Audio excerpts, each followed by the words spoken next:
En este primer Congreso de Cultura Viva y Comunitaria, donde hay que cambiarlo y hay que hablar de un Congreso de Culturas Vivas y Comunitarias, ¿no? Todavía estamos con esa lógica. Es muy importante este tipo de manifestaciones y más que todo hablar de la cultura. No solamente es hablar, tendríamos que cambiar ese concepto, porque culturas, muchos piensan, ¿no?, que solamente es cantar y bailar. Yo creo que eso es el reto que tenemos que romper, ¿no?, porque la cultura es más profunda, es desde cómo cada uno de nosotras pensamos. Bajo esos 13 paradigmas que nos han inculcado nuestras abuelas y nuestros abuelos, la cual es preguntarnos primero, ¿quiénes somos? ¿Qué queremos? ¿Y hacia dónde vamos? Esos son los 3 elementos, ¿no?, que nos han inculcado nuestras abuelas, especialmente a los indígenas de América Latina, que nosotros lo conocemos como Abya Yala.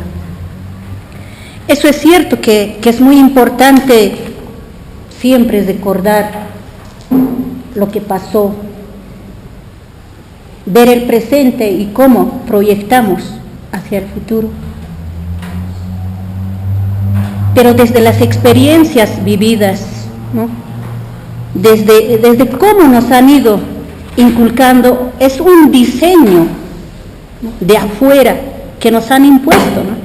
Incluso los estados han sido, ¿no?, en ese sentido, quienes nos han tal vez inculcado más al colonialismo. Por eso en la época de la colonia, ¿no?, ha sido fuertemente la naturalización de la obediencia al blanco y sumisión del indígena. En los tiempos de la República se han proyectado, ¿no?, proyectos educativos que legitiman la condición de subordinación, proyectos educativos que exaltan lo europeo y lo hispano. Y en el moderno Estado nos han inculcado la incorporación subalterna del indio a la vida nacional. O sea que son esquemas, ¿no?, desde los diferentes estados. Y eso es lo que ahorita estamos transmitiendo, ¿no?, cada uno, cuáles son los comportamientos, porque eso es muy importante, ¿no?, tener que reflejar en estos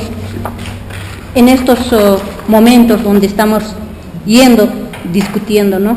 O sea que en resumen, en la colonia nos han enseñado a culturizarnos, en la república a civilizarnos y en el Estado-nación a modernizarnos. Esos son los diseños, por ejemplo, de Bolivia. Con esos diseños es que nos hemos ido formando. Es a partir de ahí que cada uno, ¿no?, de acuerdo a la educación que hemos percibido, es que tenemos en nuestra mente, ¿no?, ese individualismo que persiste, ¿no?, con ese chip que nos han inculcado, ¿no?, en nuestra mente, ¿no?, con el arma mortal de la razón, porque pensamos que nosotros tenemos la razón. Como seres humanos pensamos que somos el principio, el centro y el fin del universo también, ¿no?, que hay que discutirlo, ¿no? Nos han invisibilizado a las mujeres, nos han invisibilizado a los pueblos indígenas y peor todavía han invisibilizado a nuestra madre tierra, ¿no?, que eso es ahora el reto, eso es el desafío, cómo a partir de estos espacios, ¿no?, vamos a hacer estas reflexiones, y partiendo de estas reflexiones, ¿qué políticas públicas se va a hacer con incidencia, ¿no? Es verdad que el saqueo y la explotación no han cambiado, ¿no?, como se manifiestan, pero ahora son más sofisticados, ¿no? tecnología. Por ejemplo, aquí en Bolivia tenemos, ¿no?, San Bartolomé, San Vicente y San Cristóbal, 3 empresas transnacionales, ¿no?, con el nombre de santos. Entonces, imagínense, si hablamos de cuestión de la minería, ¿no?, que siempre estamos en esa pugna, ¿no?, en esa pelea, los pueblos indígenas, ¿no?, sobre nuestra madre tierra. Pero ¿qué pasa con esas empresas transnacionales? ¿No? Con esas que son, ¿no?, más de 1000 empresas, ¿no?, que con sus proyectos de miles. Por ejemplo, de una empresa transnacional está South American Silver, ¿no? Eso es cierto, arremetiendo, ¿no?, encarcelándolo a las lideresas o a los líderes, quieren posesionar su proyecto. Pero ¿y cuáles van a ser las consecuencias? Yo creo que ese es un elemento también que se tiene que discutir y sería muy importante, ¿no? Por eso, ¿no?, el individualismo es el concepto esencial para generar el desequilibrio de la organización comunitaria de los pueblos indígenas originarios. El individualismo separa al hombre de la naturaleza, de sus dioses, huacas y de sus espiritualidades. Con la trágica ilusión del hombre patriarcal de ser el principio, el centro y el fin del cosmos y de la naturaleza, sirvió de fundamento para generar el proyecto patriarcal global, la Iglesia y el cristianismo por un lado, que ha jugado un papel bien importante, y el sistema capitalista neoliberal por el otro, aparecen en la realidad como el denominador común del patriarcado. Si hablamos de la descolonización, sabemos que tiene sus 2 ejes pilares fundamentales, que es el racismo y el patriarcado. Pero también, si vamos más desmenuzando, igual, el patriarcado tiene también sus ejes primordiales, que son la religión, que ha jugado un papel y que sigue jugando un papel importante, y también la educación. Por eso es que se cuestiona, por eso es que es muy fuerte eso de la Iglesia católica, ¿no?, donde invisibiliza a las mujeres y a los pueblos indígenas, y ahora las mujeres somos el resultado de la Iglesia católica. Porque si hasta ahora, mira, si vemos la estructura, ¿quién es el Papa? ¿Quiénes han estado en esa estructura? Porque todavía se permite en las iglesias, ¿no?, oficiar las ceremonias, los bautizos, todo. Es un varón y no una mujer. Y por un lado, la educación también ha jugado un pilar fundamental, donde siempre nos han dicho que el padre es el jefe de la familia y no la madre. Lo que hasta en estos tiempos, ¿no?, yo que ya soy abuela, ¿no?, todavía a mi nieta lo están inculcando y dicen, la cabeza es el papá y el cuello es la mamá. Entonces, yo creo que esos son los momentos, estos son los espacios donde tenemos que empezar a visibilizar, desestabilizar y transformar en políticas públicas, ¿no?, de estos 2 elementos primordiales, principales que juegan, que son, ¿no?, la descolonización y la despatriarcalización.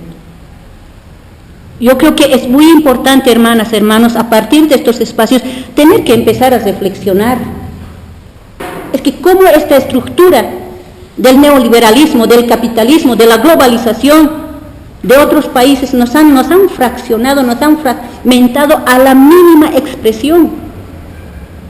A Viayala lo han dividido. Bolivia está por un lado, Argentina está por otro lado, Chile está por otro lado, Brasil está por otro lado, siempre, ¿no?, tenemos en la mente también, ¿no? Pero hablando de Bolivia, dentro del Estado plurinacional también se ha dividido en departamentos, en 9 departamentos, se ha dividido en provincias, se ha dividido en cantones. Por eso es que eso es lo que tenemos que empezar a visibilizar. El individualismo ha calado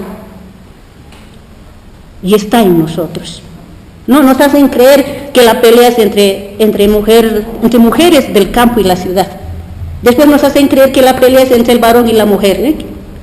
Después nos hacen creer que la pelea es entre pueblos, entre comunidades y entre naciones. Pero yo creo que estos son los momentos donde tenemos que empezar a reflexionar y decir, ¿quién es el verdadero enemigo? ¿Contra quién tenemos que pelear? Yo creo que esas son las preguntas con las que tenemos que empezar a reflexionar. en estos espacios es donde tenemos que darles, ¿no?, un poco tal vez de reflexiones de cómo estamos avanzando nosotros en la construcción de este Estado plurinacional, que tiene 7 años de vida, que es muy difícil. Eso es cierto, no vamos a negar que también hemos heredado todavía, ¿no?, esa estructura colonial, patriarcal, con sus leyes, con sus normas, que impiden avanzar. Eso es cierto, ¿no? Pero está también bien claro en nuestra Constitución Política del Estado, ¿no?, en su artículo 9, donde nos dice, en sus fines, que tenemos que constituir una sociedad justa, armoniosa, cimentada en la descolonización para consolidar las identidades plurinacionales. Entonces, eso es la tarea, eso es lo que tenemos que ahora discutir. Evidentemente, tal vez los primeros pasos está dando Bolivia desde el Estado plurinacional. Ahí va Ecuador también, que ya es un Estado plurinacional. Y también estuve haciendo seguimientos. Hay la idea, por ejemplo, de Argentina, de convertirse también en un Estado plurinacional. Yo creo que eso debería de ser uno de los retos, uno de los desafíos también de los diferentes estados. Ser un Estado, ser estados plurinacionales, porque solamente así vamos a poder avanzar, vamos a poder perforar, ¿no?, esa nación unitaria todavía que perdura, que todavía es bien dura en algunos países, ¿no?, como mencionan las hermanas y los hermanos que han intervenido, ¿no? Entonces es a partir de ahí que tenemos que empezar a reflexionar bastante. Ha sido un hecho inédito, histórico, por ejemplo, que en Bolivia, en el Estado plurinacional, haya un viceministerio de descolonización, que no existe en el mundo. Y peor todavía, una unidad de despatriarcalización, ¿no?, donde tiene que hacer políticas públicas, ¿no?, para frenar. Y eso lo dice nuestra Constitución Política del Estado. Es a partir de ahí que estamos también desde nosotros hemos ido reflexionando, ¿no?, porque no hay que confundir también, porque a veces caemos también, ¿no?, en esos errores, ¿no?, de que la pelea es entre el hombre y la mujer. No, yo creo que tenemos que identificar aquí quién es el verdadero enemigo, contra quién es que tenemos que pelear, ¿no? Eso es muy importante. Es a partir de ahí que un poco hemos ido también desde nosotros realizando nuestros propios conceptos. ¿Por qué no? Eso también es un desafío, hacer nuestros propios conceptos, nuestras propias definiciones, nuestra propia misión, visión, ¿no?, que es una tarea también bien importante. Por eso que nosotros también, cuando yo era jefa de la unidad de despatriarcalización, hemos creado nuestros propios conceptos de qué significa la despatriarcalización. La despatriarcalización es la rebelión y lucha permanente de nuestra Pachamama, Madre Tierra, junto a sus hijas e hijos contra el dominio patriarcal y racista, reparando las injusticias históricas y restituyendo derechos para vivir bien. Se entiende por despatriarcalización la rebelión y la lucha permanente de la Madre Tierra junto a sus hijas e hijos contra el colonialismo, el capitalismo, el imperialismo y todas sus estructuras simbólicas y materiales de dominación patriarcal. Una lucha permanente además contra los modelos civilizatorios excluyentes, racistas, discriminatorios y extractivistas para construir un nuevo modelo de vida a nivel planetario. Entonces, a través, ¿no?, de discusiones estamos construyendo también nuestras propias definiciones, ¿no? Entonces yo creo que esto es muy importante. Ahora, ¿cuáles van a ser nuestros desafíos? ¿No? Esto es muy importante también ver, ¿no?, porque no solamente va a ser la despatriarcalización, no solamente ha de ser la descolonización, sino que también ahora estamos viendo que la interculturalidad es el pilar fundamental para la consolidación de los estados plurinacionales.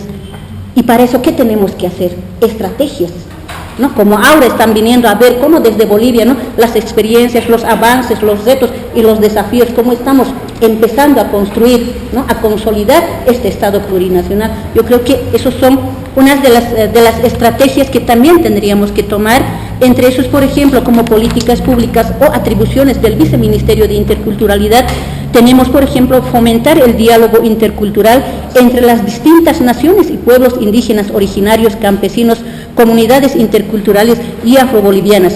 Promover la interculturalidad como instrumento de desarrollo que genere expresiones culturales compartidas, adquiridas en base al respeto mutuo y a la convivencia social armónica. Formular políticas públicas de salvaguarda y difusión de las diversas expresiones culturales. Fomentar la participación activa de la sociedad en la protección y promoción de las diversidades de las expresiones culturales mediante la implementación de programas y proyectos, ¿no? Entonces, así estamos empezando y así estamos avanzando, ¿no? Yo quería un poco darles a conocer cuáles son, ¿no?, los avances y los desafíos, y yo creo que es muy importante, ¿no?, desde estos espacios, también cómo hacemos las alianzas, cómo hacemos esos diálogos, ¿no?, porque para otros países, como dicen, es muy difícil, pero tendríamos que ver las estrategias de cómo avanzar. Decirles, hermanas, hermanos, el imperio es muy poderoso, es un monstruo con 1000 cabezas. Estamos muy convencidas que solitas, desde el Estado plurinacional, no hemos de poder avanzar, pero sí, aliándonos, vamos a poder lograr y vamos a poder vencer al enemigo, ¿no? También es un desafío, quiero decirles en este momento, ¿no?, voy a hacer lo último, todo Abya Yala es el desafío de ser estados plurinacionales para hacer la incidencia al mundo entero. ¿Qué es para nosotros el vivir bien? Que seguramente vamos a abordar también en la próxima intervención que vamos a hacer. Entonces, eso yo quería también tal vez un poco motivarles o tal vez provocarles también, hermanas. Muchísimas gracias.